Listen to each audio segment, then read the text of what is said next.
Bonjour à tous, que la paix et la bénédiction de Dieu soient sur vous. Aujourd'hui, j'aimerais vous parler d'un sujet qui touche beaucoup de cœurs, les relations amoureuses, et plus particulièrement l'instabilité relationnelle. Nous vivons dans un monde où les relations sont de plus en plus fragiles. On commence avec beaucoup d'enthousiasme, mais trop souvent, cela se termine dans la confusion, la douleur ou le doute. Pourquoi ? Parce que bien souvent, nous nous lançons dans une relation sans vraiment consulter Dieu, sans chercher sa volonté. Personne n'est parfait, c'est vrai, mais c'est justement parce que nous sommes imparfaits que nous avons besoin de Dieu pour nous guider. Il est notre Créateur, il connaît notre cœur mieux que quiconque, et il sait aussi quelle personne peut réellement nous aider à grandir, à le servir et à aimer d'un amour qui reflète son amour. Il y a un passage puissant dans la Bible, dans Genèse 24, où le serviteur d'Abraham doit trouver une épouse pour Isaac. Il ne fait pas les choses à l'aveuglette. Il prie Dieu avec sincérité.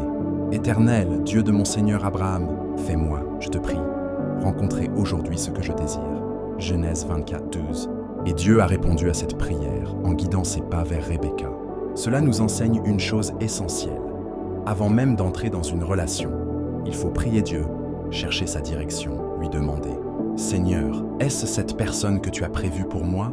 Est-ce que cette relation m'approche de toi ? M'aide-t-elle à grandir dans la foi ? Mais pour entendre Dieu, il faut apprendre à le reconnaître. Et pour cela, développer une relation personnelle avec lui est indispensable. Cela passe par la lecture quotidienne de la parole, la prière sincère et régulière, l'écoute attentive de sa voix dans le silence et la soumission à sa volonté, même quand elle ne correspond pas à nos désirs du moment. Parfois, Dieu nous éloigne de certaines personnes, non pas pour nous punir, mais pour nous protéger. D'autres fois, il nous prépare à aimer de manière plus mature, plus désintéressée, selon le modèle de l'amour de Christ. Prions ensemble. Père Céleste, je viens à toi aujourd'hui avec un cœur ouvert. Tu connais mes blessures, mes doutes et mes désirs. Je te confie mes relations, mon cœur et mes pensées. Donne-moi la sagesse de te consulter avant de m'engager et le discernement pour reconnaître la personne que tu as préparée pour moi. Aide-moi à développer une relation intime avec toi afin que je puisse aimer selon ton cœur et non selon mes émotions. Dirige mes pas, Seigneur, et s'il y a des choses en moi qui nuisent à mes relations, purifie-moi et transforme-moi.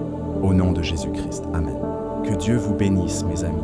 N'oubliez pas que l'amour véritable commence par notre relation avec Dieu, et c'est en lui que nous trouvons la paix, la stabilité et l'équilibre que notre cœur recherche.